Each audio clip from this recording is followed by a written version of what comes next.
Welcome to Sales Velocity TV, where we pull back the curtain on how the top businesses in the world sell more with less resistance. Bringing over 50 plus years of combined sales experience and over 100 million in revenue generated, please welcome the hosts of Sales Velocity TV and two incredibly entertaining gentlemen, Andrew Cass and Aaron Parkinson.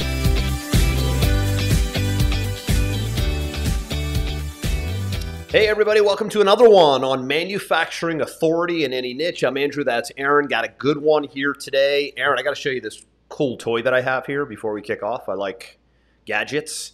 I'm drinking coffee as I open this episode up. This isn't like, anything that you probably don't know about, but check this out. This is a little, if you're watching the show on video, I can get this little baby up to 223 degrees. Sits on the desk, got to have a plug to get that. Coffee sits on it, keeps the coffee warm for hours. Game changer if you don't like your coffee to get cold. I'm a little bit of a snob with the heat and the cold. I don't like it when my beer gets cold either. You should see me at a restaurant. It's embarrassing. I'll get one beer, and I'll ask them for a bucket of ice. But anyways, we'd like to share a gadget. This thing is super cool. It's What's it called? It says Cossery. It's just, Google or Amazon, hot plate or keep your hot coffee hot. It lets it sit on 200. The cup sits on 220 degrees while I'm drinking it. Super cool because if you like to drink coffee slow, tell me, is it annoying to you that halfway through the glass or the cup, it starts getting really cold and annoying? I'd never really These thought things about don't it too bother much, you, do they? I feel like I'm on an island over here. I can't wait for the first time you stick your elbow in that and light your sweater on fire.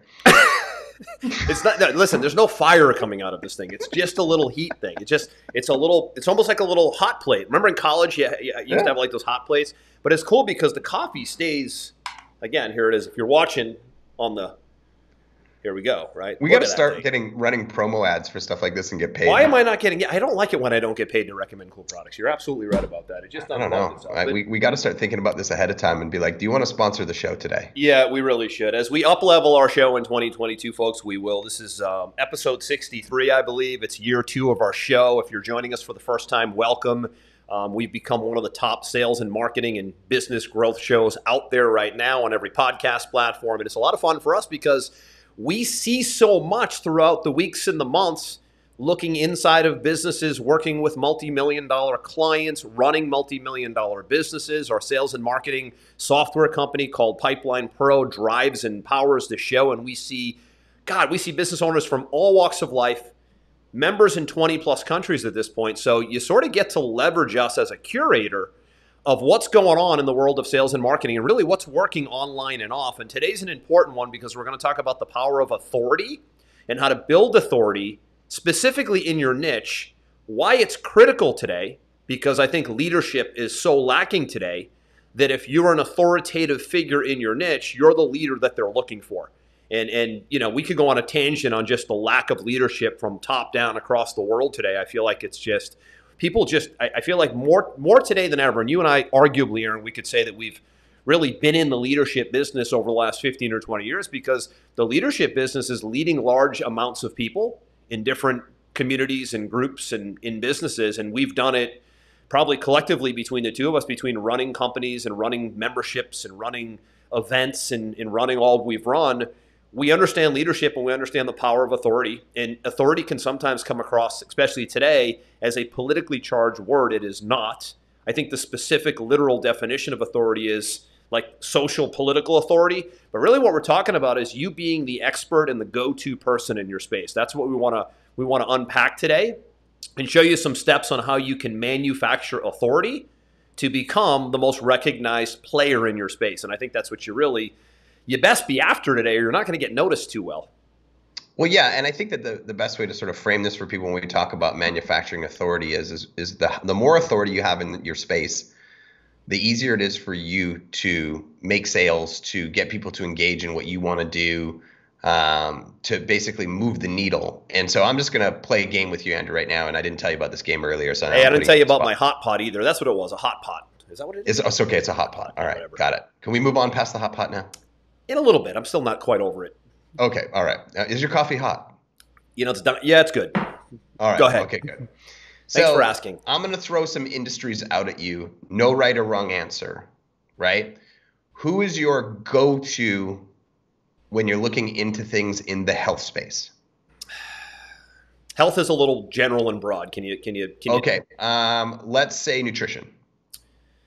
I would say Dr. Hyman, probably the most prominent functional medicine, nutrition-based doctor in the country. On all the TV shows, PBS, internet, TV, the whole nine. There you go. Okay, how about, we're just going to keep going. How about biohacking? Biohacking, Dave Asprey. Bulletproof, Upgrade Radio. Okay, how about digital marketing? Ryan Dice, digital marketer, probably one of the pioneers. Okay. Could also arguably say Russell Brunson, but he's more on the funnel side of things, right? Okay. I'm going to give you another one that's just random. How about sports talk? Sports talk, like talk radio? Yeah, like sports opinion. I don't know. I don't really, again, I probably give that one to you because I don't really listen to a lot of sports talk radio. I just flip ESPN on the TV once in a while. Give me a minute on it though, because how about let's just how about news or anything that's like politics related? Like authority figure, like a big name in politics. I mean, if you just I always look at both sides of the spectrum. So if I look at CNN and I look at Fox News, two opposite sides of the spectrum, I know who like the big names are on each, right? So you have Sean Hannity on the right, kind of the big name there. And then on the left side, you have, you can say Sean King. He's a big name over there. Wolf Blitzer's a big name over there. But these aren't authoritative figures in the news, I don't think. They're just journalists. And here's the point of connecting it together, right? Is you watch/listen to these people because they have authority in your mind, right? You, for some reason, gravitate towards what they put out. And when they have your eyes and your ears, the end result is that they can almost not control you, but direct you in any way that they want, right? Yes, that makes sense. I like the exercise though. That's a good. I like the exercise. That really makes you think about, who are these figures and the things I'm interested in. So if Dave Asprey comes out and he says, I've got this brand new coffee and this brand new concept called bulletproof coffee. Right. I'm sure you drank bulletproof coffees for quite some time. I had one yesterday, actually. Okay. If he comes out with a supplement, you're probably going to take it way more seriously because in your mind, he's an authority figure, right? To piggyback off that, he's done the research. He's got the science to back it. That's authority. And in your mind, he's got the authority, right? And so you will listen to what he says, and you are much more inclined to buy a product from him than you would from a random biohacker 100%. That never heard of that just, was like, hey, this new supplement does XYZ. Yep. Right? Yep. Exactly right. So that's what we talk about as authority, is building that trust, that credibility, that constant visibility with your audience in your niche, because we have been trained since television came out in the 50s that we should trust, believe, and buy from people who we see constantly, hear, read. That's why books are so valuable, right? Those things allow you to have so much more influence over the buying journey than really anything else on the planet. Right. Right? So the goal should be to become an authority figure in your niche, right? The question is then, how do you do it? Right. Right? And what I want to talk about is historically what had to happen to become an authority in your niche, right? If we look back, say, 20 years ago, in order to become an authority in your niche, the playbook was write a book, get on a shelf, get on the talk morning shows, get the interviews. Get the TV. Get the TV, right? Maybe get in the newspaper, right? Getting into the media sources that allow you to not only get in front of as many people as possible, but leverage the credibility of the media source itself. People liked, believed, trust the talk show hosts. They trusted the newspapers. Weren't those the days? Those were the days, right? Magazine. When you could get on TV and we actually saw journalism. Those were the days. Right? I mean, think about like the sole goal of like an aspiring entrepreneur to be on the cover of Time magazine. Yeah. Yep. Right? Or an athlete being on Sports Illustrated, right? Sure. Or Sports Illustrated. Like if Time says you're amazing, everybody was like, clearly they're amazing. I don't even have to look into it, right? It's like the Time said it. Right? If you got interviewed by, what was his name? Like Dan Rather or any of this. Yeah. That's it. You're going crazy. You're done. Like, right? And then there was the Oprah effect for a while. Remember? Sure. Right? The Oprah effect was massive. Right. Just getting on that show alone was like, and Shark Tank today. Just getting on these shows alone, the businesses, the brands just explode without any real more movement than that. Because it's not just about visibility; it's about you getting to leverage the authority of the brand that you're on, the show that you're borrowing some authority in that example. You know, the magazine, the television, the newspaper, the radio, et cetera, et cetera. We used to do a lot of campaigns with Sean Hannity, Howard Stern, radio, Glenn Beck, right? Whatever. And when we were launching a product, we'd get them to do a live read and talk about our product. Hey, this radio, right? Amazing. Radio.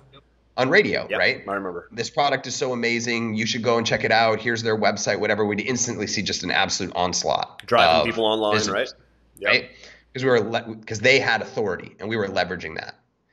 Now, if you look at historically, those media outlets have been and still are extremely expensive to break into. Yes. You've got to get agents. You've got to your commitments up front are huge, right? The money out of pocket to break somebody through. You know, this is what we talk about with like record labels, right? The amount of money it takes to break somebody through the branding, the talk shows, the DJs, all of that to break them through is enormous back in the day, right? The advent of first the internet, right? Then blogs, then social media, now podcasts, now YouTube shows. Now you can accomplish the same thing that 20 years ago might have costed you $1 million. Aaron, how about the cost of running a full we were in this space. We're pretty internet guys. How about the cost of running a full page ad in the USA Today 15 years ago? 50 grand. I had Forbes pitch me on a full page article about 6 months ago. They wanted $70,000. Still today in print? Wow. Yep. Wow. Right. And so to be honest, I didn't see the benefit of what I would get from immediate response of clientele, but I did see it as an opportunity to leverage it as a piece of credibility in my marketing moving like forward. An as seen in or an as seen on type of credibility, right? Which as is featured important. in, I agree, etc.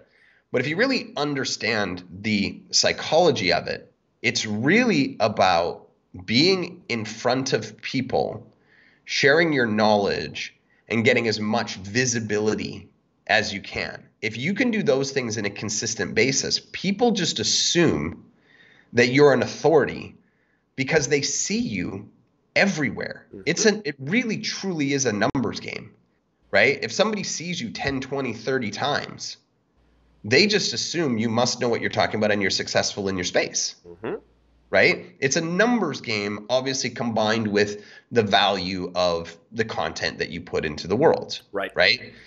And I'll use an example here, Andrew, which a whole lot of people are unaware of, right? There's a guy named Jeffree Star. Do you know who Jeffree Star is? I don't think I do. Okay, so Jeffree Star is a male makeup artist. And he started a YouTube show doing demonstrations of makeup for all these different industries, makeup for TV, makeup for, for this type of event, makeup, different styles, like all this stuff. And it was very unique because it's not common that there's a male makeup artist, right? So he got a lot of traction and people following him, and he was doing all these demos and all these different strategies and all this stuff. And he absolutely took off in his following on YouTube for his makeup demos, because he would literally turn like a male into a female into a male. Demonstration, baby. It's called demonstration. Crazy. He was crazy talented. He's a true artist, right? Right. So Jeffree Star started doing this about 6 years ago. About a year and a half ago, he launched his own cosmetics line called Jeffree Star Cosmetics. Okay? I had a Shopify store at the time. He launched it on Shopify. Sorry, this is actually probably closer to 3 years ago now. Anyway, he launched it on Shopify. He broke the Shopify infrastructure for a day and a half. I know, because my site was all screwed up because of the traffic that overloaded Shopify when he launched his makeup palette.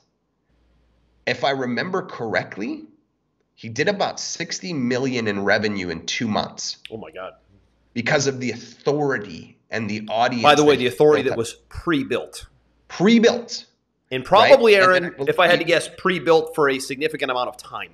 He did it for 5 years. Okay. Before he launched this. So he played because the long game. the thing I want to stop you on is a lot of business owners want to hit the easy button, and they think that this manufacturing of authority is an overnight thing, and it's usually like we said in the last episode, we did a 2-part series on podcasts. It's a long game. The branding game is a long game. The authority building game is a long game, not a short game.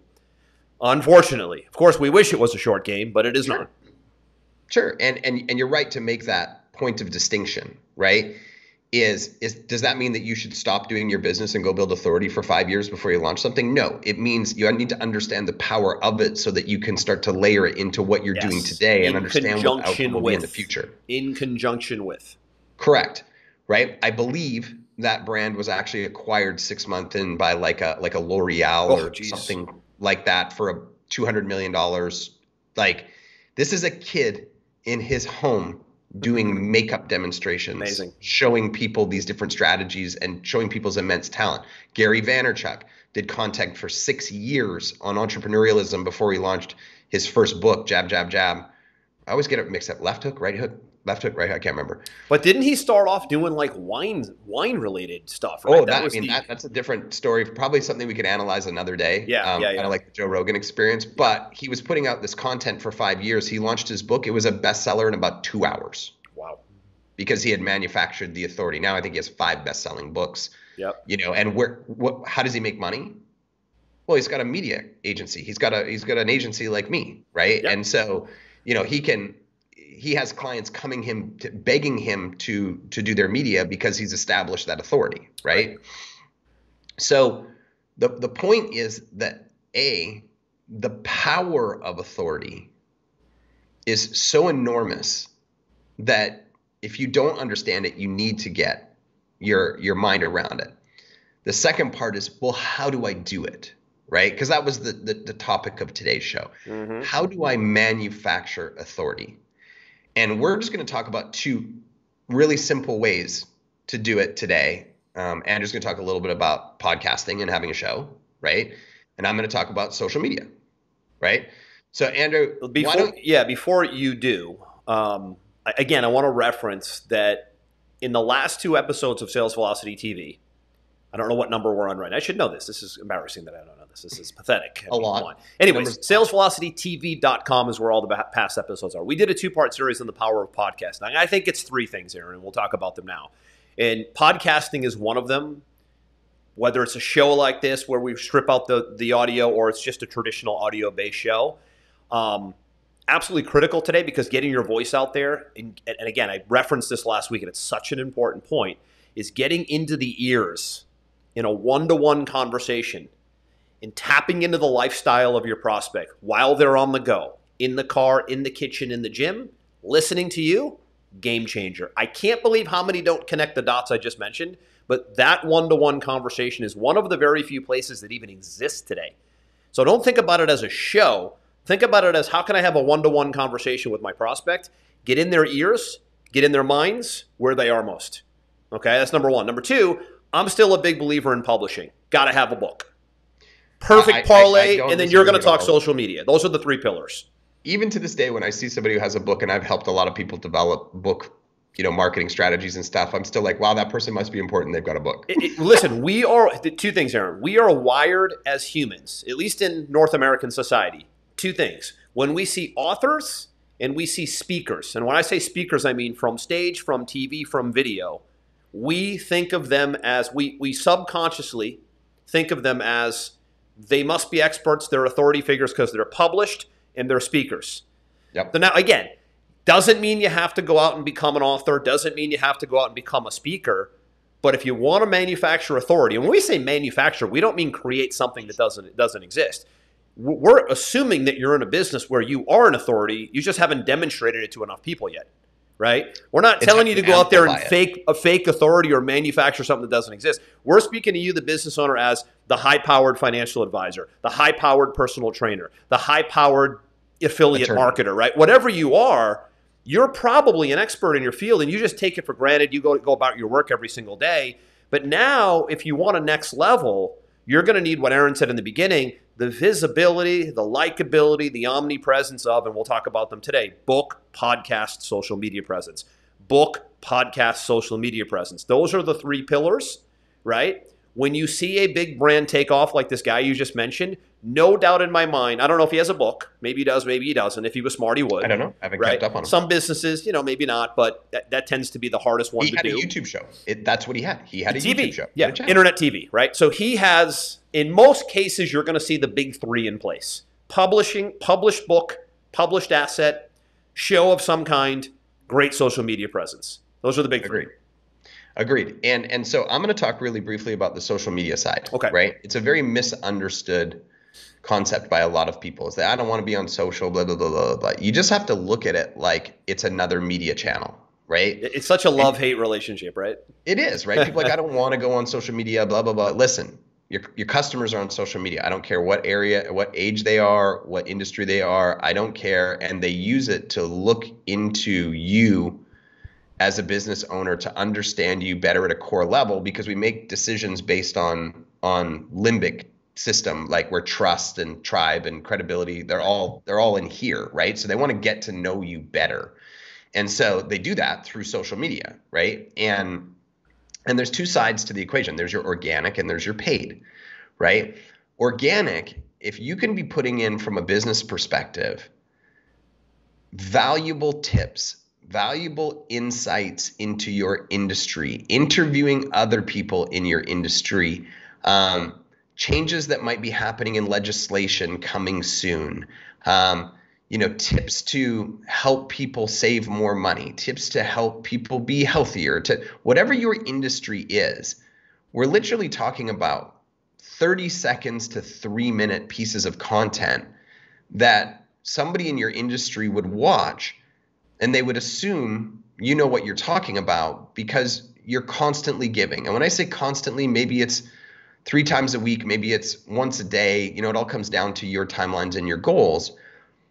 If they see that constantly, when they make a decision to move forward in that industry, they're going to come to you first, right? And a lot of people overthink this. They think they have to come to the table with some unique, exclusive angle that nobody else in their industry has ever thought of, and they're actually totally wrong. Right. You want to talk to your industry at a grade 4 level about the most basic things that they can instantly take as a bite-sized element and put in their life and see a result and think, wow, like that was easy.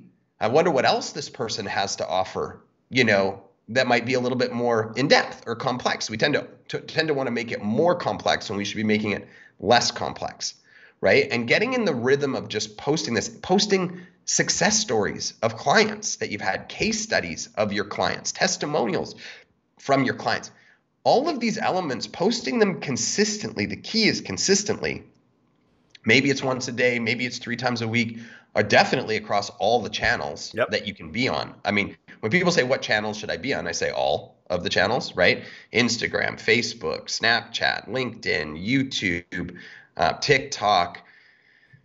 What's the downside to taking one piece of content and syndicating across everything? And there's tools that can do that for you today. You don't need to be doing it one by one. There's tons of virtual assistant services all over the planet that can do this. Or software platforms huge today that you syndicate once and it goes to 4, 5, 6 different places based on the one push of a button, right? Right. Now, a lot of people at this point, they'll say, well, I understand what you're saying, but I don't really have a lot of reach. I don't have a lot of friends. I don't have a lot of followers. I 100% understand what you're saying. So it feels like it's a waste of your time because nobody's seeing it. That's where the second part comes in, is the paid side, right? You can take a piece of content on Facebook and Instagram, for example, and you can put that directly in front of your ideal client avatar. Right? So if I was, like say a financial advisor, for example, I can target my state, the age of the person. Are they an entrepreneur or not? Do they follow investment, advice, websites, newspapers, magazines? I can highly target the exact audience that I want to get in front of. And for as little as $5 a day, I can put that content in front of that exact audience that I want to talk to. And people will watch that video that you've created for about 3 cents each, right? I could not stand on the side of the road and pay people, random people walking by, 3 cents to get them to watch my. They'd be. I said, do you want to talk about this? You want to hear about this? I'm gonna give you 3 cents. I'd be like, get out of my face, right? You can do that all day, every day on automation, so that you're constantly chipping away at the resistance and building up your authority. I mean, Andrew, for you and me, for our Software Pipeline Pro, for example, we have about 15 of these videos running a day with a $5 a day ad budget behind them, saturating the hell out of our ideal audience. And people just come through and buy all day, every day, all day, every day, because they view us as an authority in our space, right? When we're talking about being able to manufacture authority, having the combination of organic and paid, and we're talking about budgets like $3 to $5 a day to get in front of tens of thousands, hundreds of thousands, millions of people in our ideal audience, nonetheless. And you compare that to 20 years ago where you'd say, okay, I want to go in front of my ideal audience. I'm in financial planning. I think that the best place I could go is the New York Times or big broad advertising, or Forbes, or get on CNN, or be on one of those financial talk shows. You're talking about hundreds of thousands of dollars that you can now do yourself and manufacture the same outcome to the equation. It's never been easier. It's never been cheaper. And quite frankly, Aaron, it's never been more targeted because of the targeting mechanisms that you're explaining in Facebook, Instagram, YouTube, Google, Twitter, whatever, more so those platforms. You can carve out who sees your ads. I'll give you an example. Yesterday, I was working with a client in the financial services space. He was running his first ad on Facebook because he normally does live seminars. Sure. So we built a funnel for him because he's never had an online presence. And he was now ready to run an ad. So we went on Facebook, and what we did was we chose the age demographic, which was 50 to 65 plus. There's one chunk. We chose household income, whatever, over 100K. There's some light income targeting there. Isn't as targeted as age demographic and location-based demographic. Male and female. So he could have went male or female, but he did male or female. And I don't know if he chose his area or if he went nationwide, but just let's say hypothetically he chose the state he lives in, which is Texas. Do you see what just happened right there? He just basically told Facebook, I don't want you to show my ad, the ad you're talking about, Aaron, to anybody that isn't between the ages of 50 to 65 plus, that doesn't make X amount, and that doesn't live outside of Texas. That is unbelievable. In your example before, if my strategy 15 years ago was to go on CNN or USA Today or New York Times, I'm spraying my messaging across every single human being that reads that. I have no idea if they're in my demographic, and I'm hoping the phone rings for $50K. That is insane, which to your point, you're absolutely right. This game is easier to play than ever. But I think because there's so many tools and there's so much coming at us, we get in like a deer in headlights moment, and we don't see, we miss the forest for the trees, right? We think it's just so difficult, but yet it's so simple because you can drill down. I want to take it. I don't want to get too technical on here because sometimes when I get too technical, people glaze over, right? But let's say 20 years ago, we went on a show. We did a show. Right. We hear that we got in front of X amount of households, right? What do you do now? Well, you sit and wait. See if you made any money. If you made some money, you go, well, I guess we made money. Let's do it again. No tracking, right? No tracking, right? Oof, brutal. In today's environment, I can put 10 or 15 pieces of content in front of my ideal demographic, put a $3 to $5 a day ad budget in front of them, wait until 1,000, 10,000, 100,000 people watch my videos, and it's saved in a file in Facebook and Instagram, where now when I want to sell something, I can say, I would like to put my next ad in front of all of the people that watched at least 3 of my videos. Bang. So now you've got the hottest audience possible. When you talk about like radio and TV and you don't know, you don't have the data of who actually watched your stuff and engaged with it. You just have to go spray this wide, campaign again. Where in today's technology, you can put content out and then only show your offer to people who've watched your content before. Think about how targeted that is. Aaron, what you just said, I know for a fact that a lot don't know exists. So it's really important that you might listen to this again or watch this again at salesvelocitytv.com, because most don't realize that you can chunk down with small amounts of money and drill down on audience like Facebook and Instagram allow you to do. And that's a really important point that you make. We've done traffic episodes before, but this is called targeted traffic. This is called targeted media, where in years past, we didn't have targeted media. We had big, broad, take a chance at it media, hope for the best media for multiple 5 figures.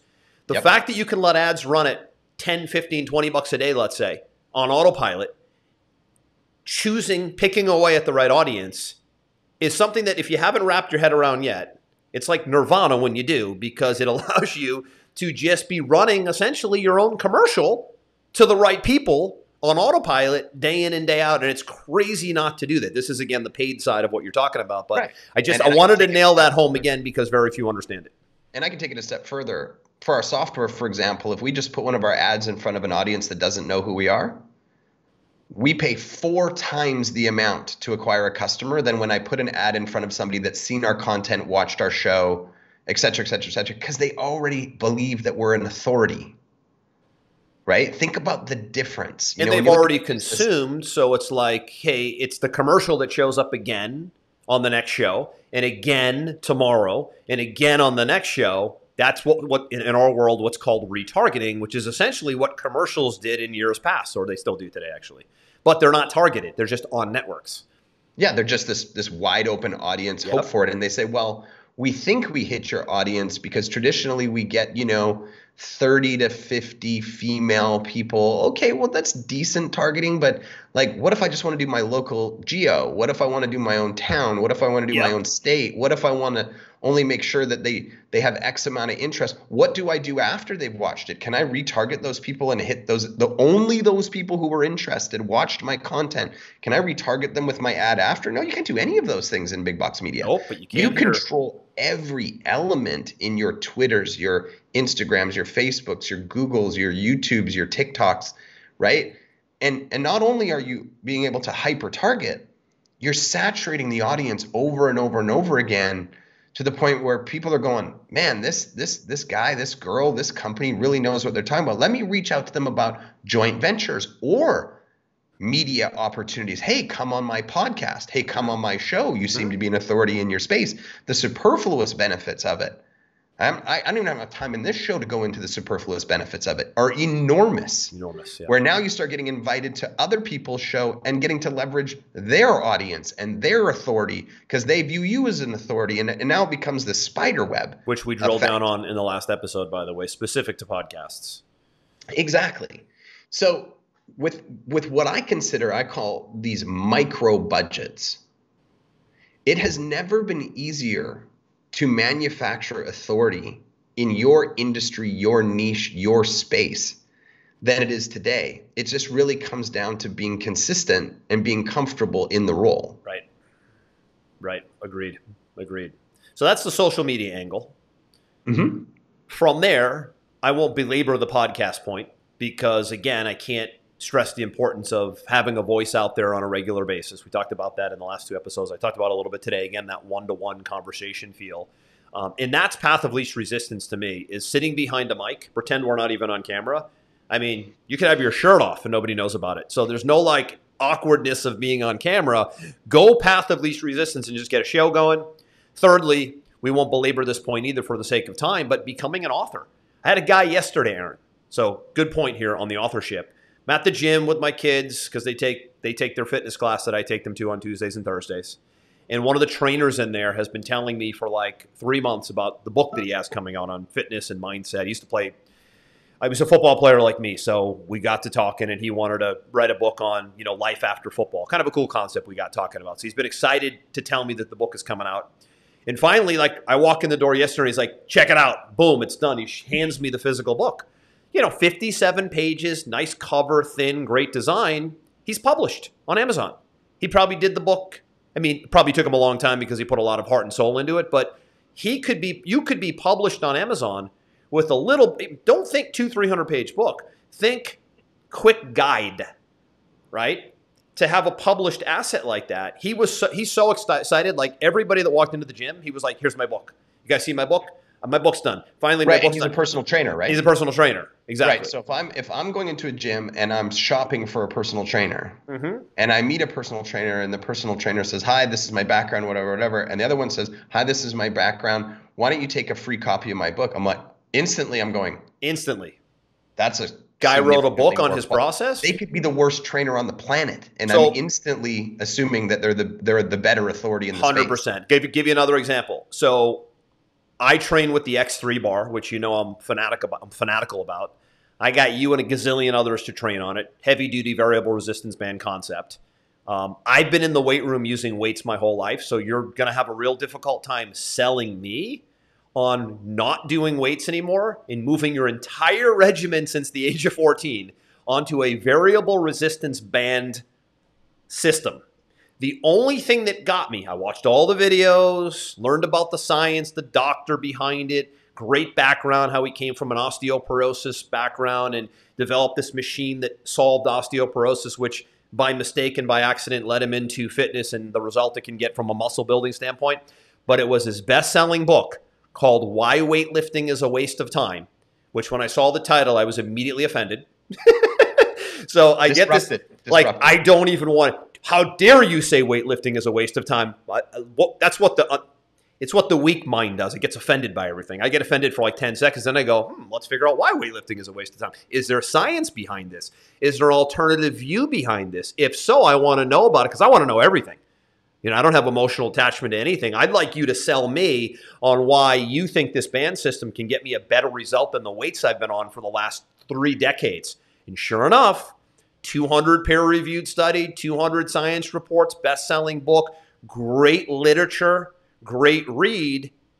And here I am 16 months later at 48 years old in the best condition of my life, with body fat now at the same level it was at in college, in more body mass at 48 than I had at 28 because of one system. But it was the book, the authority of the book, Aaron, that got me to buy in. Videos helped. Podcasters are great. I've listened to a lot of his podcasts, watched a lot of videos, but for some reason for me, and again, he's smart because he's in video, he's on a lot of podcasts, and he's got the book, and he's huge on social media. So to put a bow on this whole thing, and we'll get him on the show as a guest once in a while because that is a sales machine for all the reasons we've mentioned here today. Massive social media presence, all people demonstrating their results, best-selling book, podcast, huge YouTube presence demonstrating this piece of equipment. It's textbook. It's everything we've talked about here today, but the book got me. For you, Aaron, it could have been a YouTube video that got you, or it could have been a podcast interview that got you. It was YouTube, and I think that's but you see the point? Yeah, multimedia depends on what you consume and what you needed to get you over the hump. And that's the point that I want to end with today is when you hear this, you might go, well, that's a whole lot of things that I need to do. It is, yeah. No. You start with one, right? If it's a book, it's a book. If it's a podcast, it's a podcast. It's a show, it's a show. If it's social, it's social, right? You start with one, but you have to understand that in this long game of what we're talking about manufacturing fame, people respond to different forms of media based on their makeup, right? Andrew's makeup responds best to a book. Mine actually responds best to YouTube videos, right? So you want to end up having this entire portfolio of where you're doing it everywhere so that when a client's doing research, they're like, oh my God, he's got this, he's got that, she's got this, she's got that. The authority that creates in their mind will allow you to go from selling to order taking. Furthermore, authority. Selling to order taking. Well said. Furthermore, authority leads to credibility. Credibility leads to trust. Trust leads to being able to, like you said, like we say on the show, selling more with less resistance, removing all the toughness of selling. And like you said, Aaron, order taking. What a great thing. And he's at the point now. That business model is at the point now. I love that business model. I can't wait to get him on the show because he does a lot of podcasts. That business model is at critical mass right now. And the cool part about it is the customers now sell the product. Yeah. It's just testimonial. It reminds me of like back in the day on TV, one of the biggest weight loss plays, I think was Nutrisystem, or was it Nutrisystem, Aaron, or was it Weight Watchers? One of them was huge. Weight Watchers, Nutrisystem, Jenny Craig. They all hit it big at one point. And you know what it was?